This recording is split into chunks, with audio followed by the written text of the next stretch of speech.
Right guys, I got a news flash.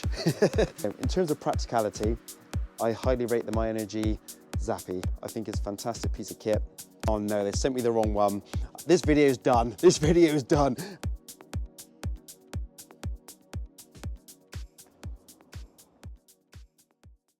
Hi guys, welcome back to the channel. Today we're at a sunny Bristol location where we fitted solar panels on this installation about 6 months ago, and the customer wants us back now to fit a ZAPPI charger because a lot of their excess solar energy is going straight back to the grid for a pittance. So the energy is far better to be kept within the premises rather than it going back. So today I'm going to be fitting this ZAPPI charger, which I'll be unboxing shortly.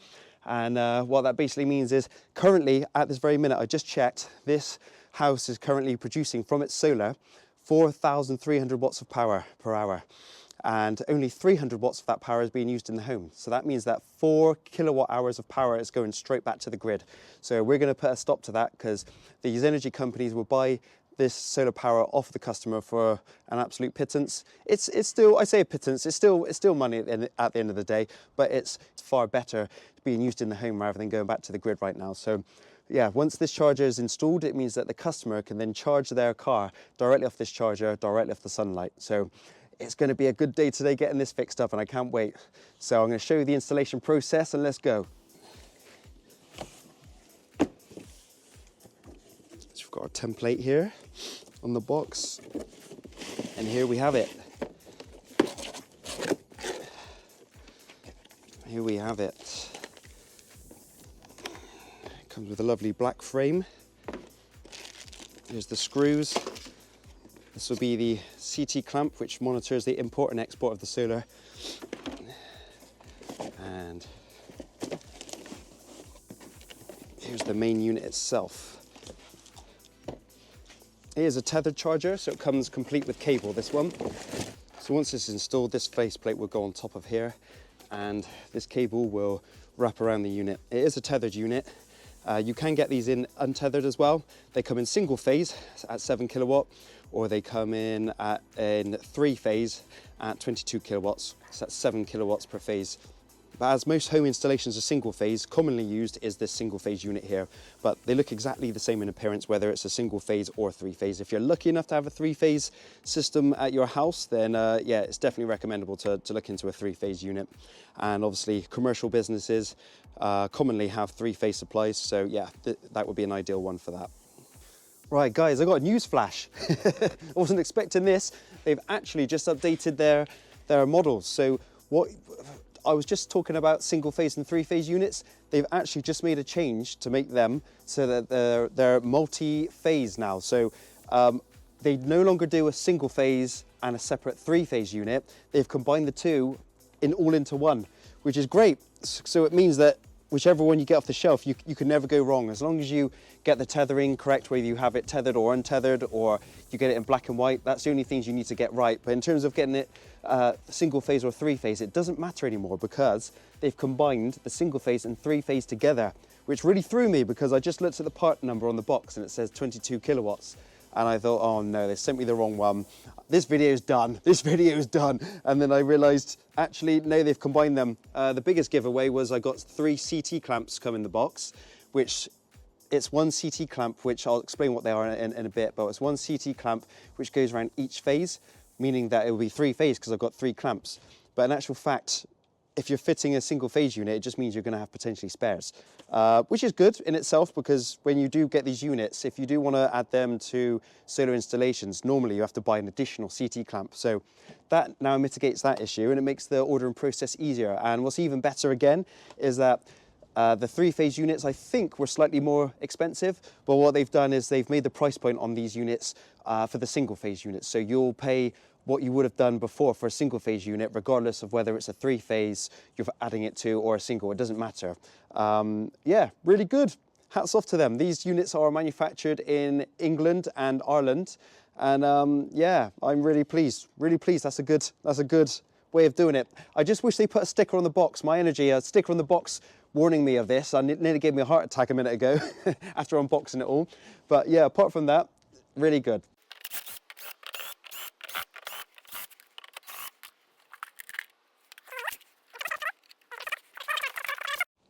Yeah, lovely and straightforward. You've got your 3 phases here, phase 1, 2 and 3 to connect into there, your neutral and earth go in here, so that's your mains power there. And then here you've got your CT clamp connections here, CT 1, 2 and 3 to go in there, depending on what you need to use them for. And then on this installation, we're going to be drilling straight through the back into the wall, into the garage. So we'll take this hole out here and the cable will be coming through here and we'll connect straight into this. Right, so this is the corner of the building it's going on. It's tucked in here. Get a measurement, get this nice and central.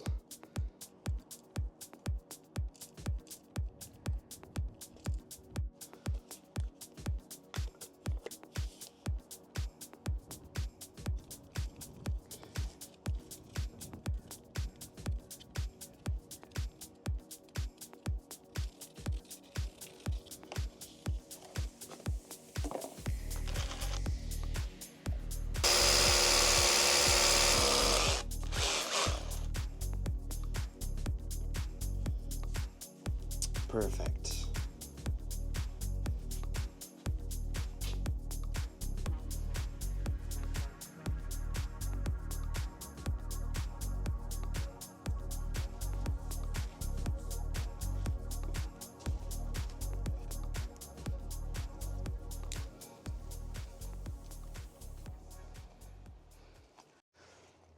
I've ran 2 separate cables in here. This is a twin and earth 6mm cable. And this is our data cable here, which has got 4 pairs inside of it that we can use. And basically, you can get cables that combine these 2 together. However, because it's only a short run from here to the mains, just on the other side of this wall, it's really not necessary. It's called EV Ultra cable, really good stuff, where it combines the mains cable and the data in together. So it saves, if you've got like longer runs, then it saves having to buy, it saves having to install separate cables, clip them separately or trunk them, whatever the process may be of where it's going. So yeah, but here, not a problem.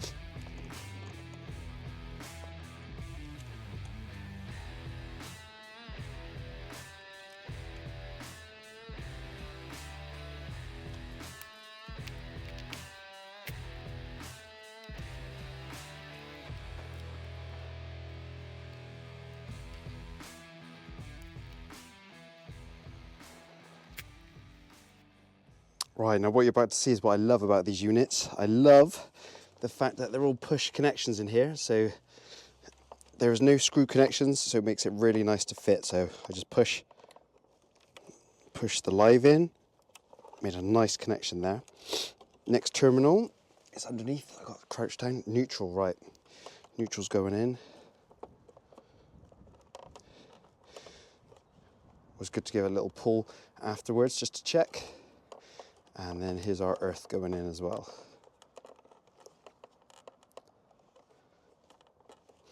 There we go, simple as that. You'll see here, there is a bit of slack down here. I always like to leave slack. One, because if any water was to get in, it's going to go down rather than being able to track up anywhere. Not that it will, because all the connections are higher anyway. They've obviously thought about this well, but in general, I always make sure cables go down when they go into anything before they go up.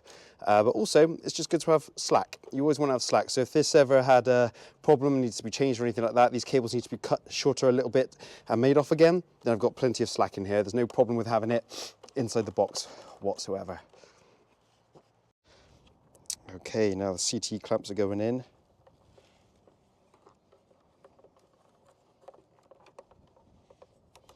They're in a little bit of a fiddly place, not too bad, not too bad. Next clamp.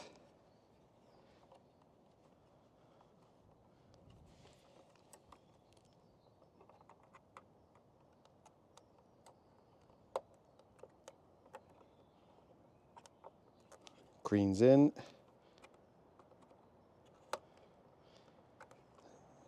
Now white is in. Just these little spring lever connections in there. You push down the orange part here to open the clamp. You insert the cable, then you release it, and then it clamps itself nice and firmly on there like that.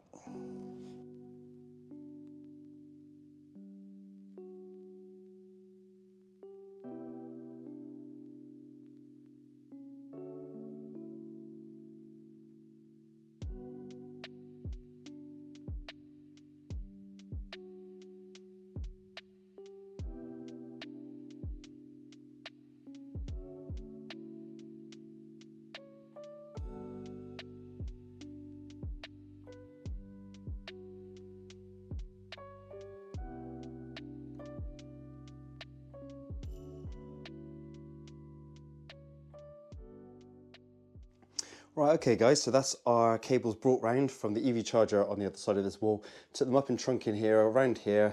There's lots of angles and things to get round, so I trunked it up here where I could, and then when it got all very intricate, I then clipped it. I've also put some fire clips around them as well, so that in the event of, not that there would be, but if there was ever to be a fire or anything like that, then if you just had PVC clips holding them up, then they could droop down like that. They'd melt and come down like this, which is dangerous to the people in the house, but also dangerous to the fire crews as well. So I put some metal fire clips every meter along here, and I've now got the cables ready over here. So I've got my 6mm T&E ready to go into our solar consumer unit here. This is the handy thing about already having done work here. We've got a nice spare way here, which is going to be our 32 amp supply here for the charger.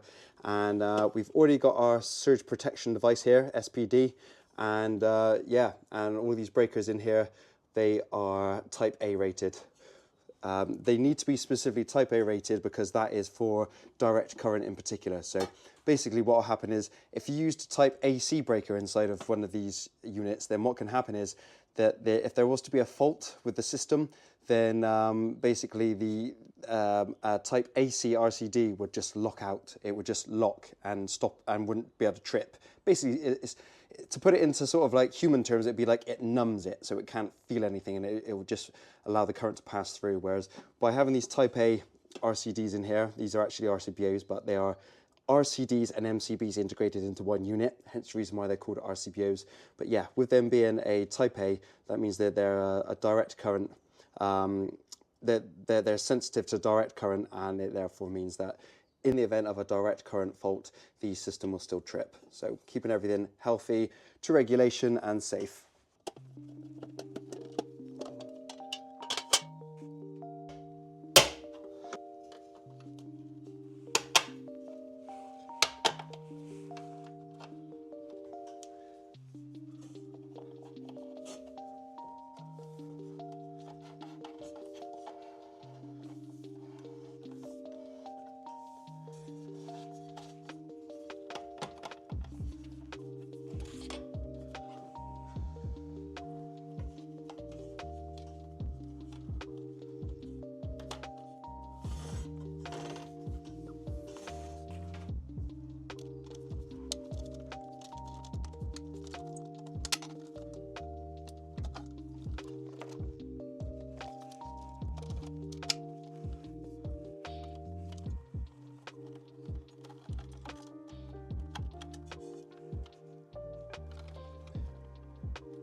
Right, okay guys, here's our CT clamps that I've been talking about. I've got 2 of them here. They come with a 5-meter lead on them, and you can cut the cable to your desired length. And what they basically do is, like I said earlier, they monitor the grid import and export. They can see if there's surplus going back to the grids, and so it'll make the charger intercept and then take the charge rather than it going back to the grid. And it can also see how much load you're pulling as well. So if you're pulling like a really big load on the house, then it can also limit the amount of charge current of the actual charger, just to make sure that it doesn't blow the main fuse of the actual property. So what I've done, I've run our data cable through this enclosure here. This is our solar unit here, and what I've done is I used 2 pairs. One pair is orange, the orange white pair, and then we've got a green white pair here. So this green white pair, all I do is just basically I cut the cable off of the CT shorter, and then I then connect it straight onto these terminals here. So these 2 wires here go back to the actual charger unit. So from connecting it here, it then clamps onto this this cable here, because this is the one with the solar production being made on it. So by clamping it on there, it can then measure the solar PV, and then the cable, the rest of the cabling for this, what I did, I spliced into it. So I haven't cut the data cable as it runs through the consumer unit. I've basically just spliced into it. So I sliced it down the side. I pulled out these cables, and then the rest of the cables run straight on through, and sorry, they run straight up through, should I say, over to the EV charger, and basically the mains is just on the other side of this wall. And it's at that point then that I then use the orange pair to then connect to the actual grid. So the grid will see everything. The EV charger will see everything at that point. It'll see everything coming and flow in and out. And that's where this green set of connections will see the solar flow in and out as well. So it can see the difference between the two, and it can decide on what it wants to do and whether it wants to charge or not. So that's the reason for this data cable and the CT clamps. It clamps around the actual live cable, and it can see the current flow in either direction. Right, so I've put my connectors on here, and what I'm going to do for good measure is just put a zip tie around it. So if it does get anybody comes in here in future and has a little tug around on the cables, then it's not going to pull these cables apart. So now they're nice, and there's no strain on the connections then. Right. This is always fun, this part, trying to get the CT clamp around the actual cable now. But here it is, I've just pulled it forward a bit. And the CT clamp needs to go in the direction of the grid, going back to the grid basically. CT clamp opens up like this, and then it goes on the direction. See the arrow here? Got the arrow here. That arrow needs to point in the direction of back to the grid, which is this way. He's clamped on there.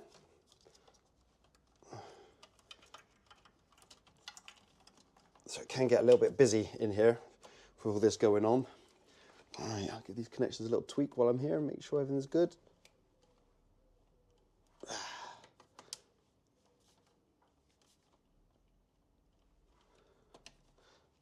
My new connections there, everything's on nice. Brilliant.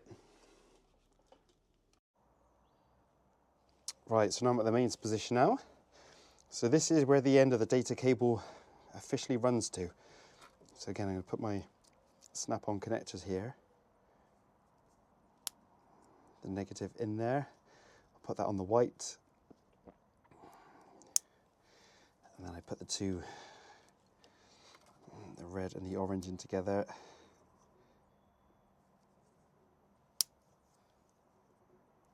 Clip in. Always good to, these are transparent, so it's always good to check the other side to make sure they've made a good connection. Excellent. Okay, I can just put a zip tie around these.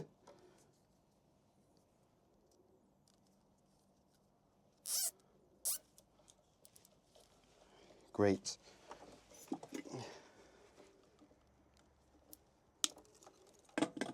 So I've got, again, I've got my CT clamp. This one is going to be on the main part of the grid now. So here's our tells coming into the meter here, and then this is our main live here. So again, the arrow is going to be pointing back towards the grid. So with the grid going back down this way, this is where it comes in from the road. So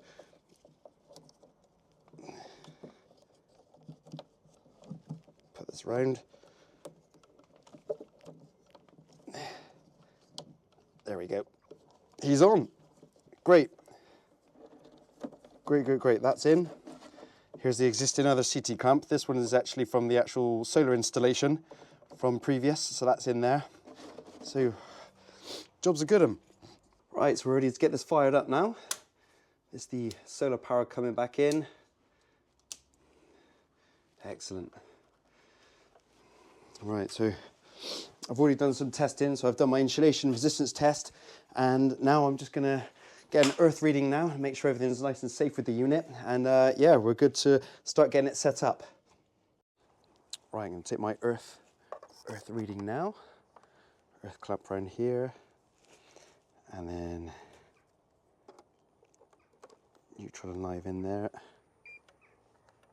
0.52, brilliant. Okay, time to get the circuit board connected.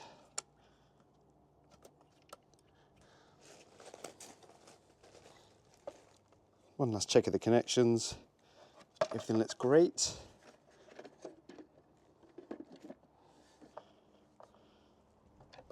Right, I won't do them all up yet, just in case I need to go back in there for anything. So I'm gonna now, I did turn it off while I plugged that circuit board back in, so now I'm gonna go and put the power back onto it. And here we go, the screen is on. I do love that about these Zappis. I love the fact that they've got a nice screen on the front of them. I love the fact you've got the buttons to be able to press, and you know, you've got your charge status light on here as well. Currently in red because it's not set up or anything like that, but and it also comes with a great app as well. So I'm now gonna get stuck into this, get this all set up, and yeah.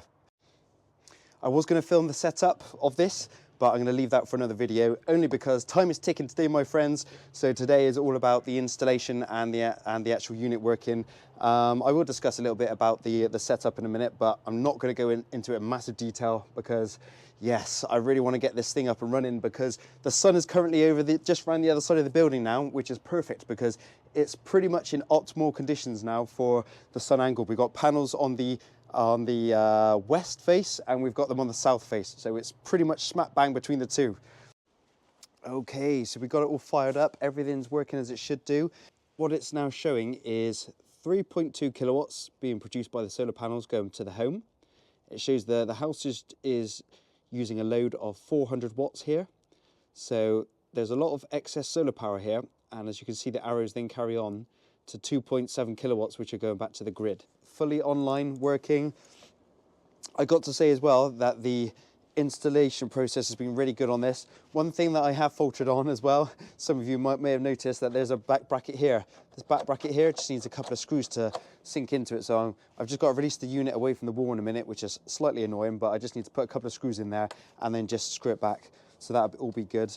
But no, a thoroughly really good unit to install, and the commissioning of this is fantastic. It's really good. What I love about the My Energies as well is that they've got their own ecosystem going on. So if you've got other My Energy products like the My Energy Eddy, which is the solar diverter, so you can send excess solar power to your immersion tank instead to give you heating around the home and hot water, then yeah, these products can wirelessly link together, which is fantastic. Also, they do the My Energy Libby as well, which is the solar and battery storage system. So they all basically link together and communicate in their own ecosystem, which is great, and you can see it all from one app. One thing I do like though about this is that the fact that we've got a Fox S solar installation here, and we've got a My Energy EV charger here. And what I like about it is that you can have both the apps. I know it's nice to have everything in one app, but it's nice that if one app is showing one thing and you're wondering if that's correct, because as you know, with all apps, there are glitches and things, firmware updates and things like that happen with all of our technologies that we have in our pockets. then it's nice that you can sort of look between the two and sort of compare them to see if they match up, which is really good. And make sure you've got comparable data there. So yeah, that's one of the advantages of having two different technologies which are working together.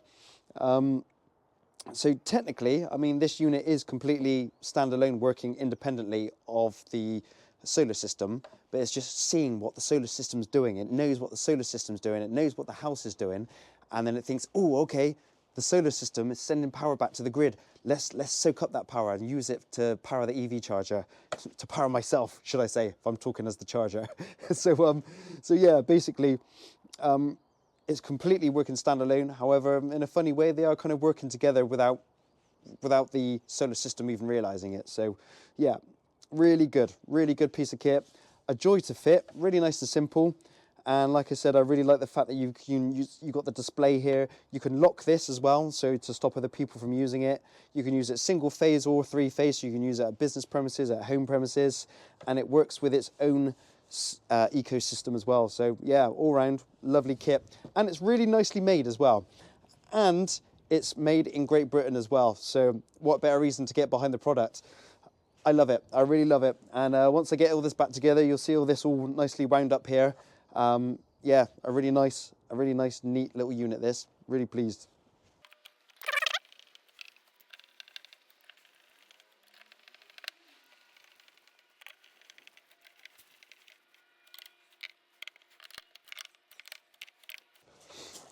Great, so it's made a really nice tight water seal around here now. This back plate I've now got screwed on. So there's no chance of that coming up or anything like that now. And yeah, do you know what, one thing I've noticed? The cable for this seems to be very big, and that's obviously because they've incorporated the three-phase and single-phase unit in together, which now means that regardless of whether it's a three-phase or single-phase, you're going to end up with quite a chunky cable. So yeah, I can feel the difference in this cable, because obviously it's got more cores in it because it's equipped ready to be three-phase, even though this is operating as a single-phase unit. So it wouldn't change my decision on fitting them or having one myself. It's just something to be aware of, really. Yeah, it's just quite a chunky, meaty cable, but not a problem, not a problem.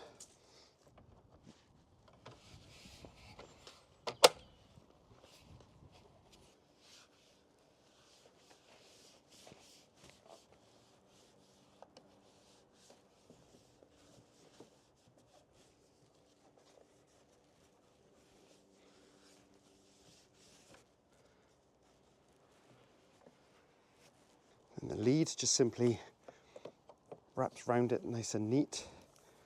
Sorry if the camera's going everywhere, it's currently around my around my neck.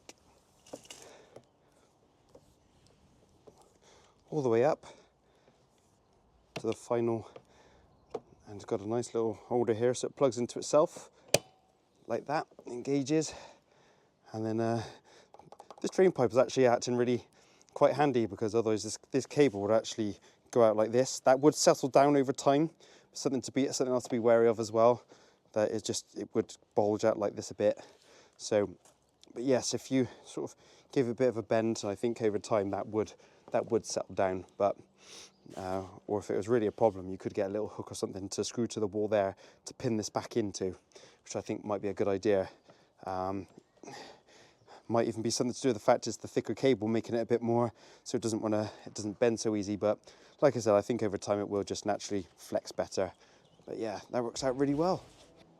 Right guys, so to conclude on this video, it's been an absolute joy to fit, to be honest. 6mm T&E cable with a data cable going straight from here back to the mains. And in terms of the actual unit, commissioning and everything like that, it's been really straightforward to commission. Yeah, really easy. In terms of practicality, I highly rate the MyEnergy ZAPPI. I think it's a fantastic piece of kit. And yeah, I look forward to fitting more of these. If you have a solar installation or an EV charger, anything like that, you're around the Bristol and Bath area and surrounding areas, especially for solar, we go quite far with the solar. We cover pretty much the whole of the southwest region. Then please get in contact. We're MCS registered, we're HICE approved, we're an NIC approved contractor. And yeah, we'll be more than helpful. I'll be more than delighted to help out with anything you might have. But I hope you enjoyed this video, guys, and I'll look forward to catching you on the next one. Cheers.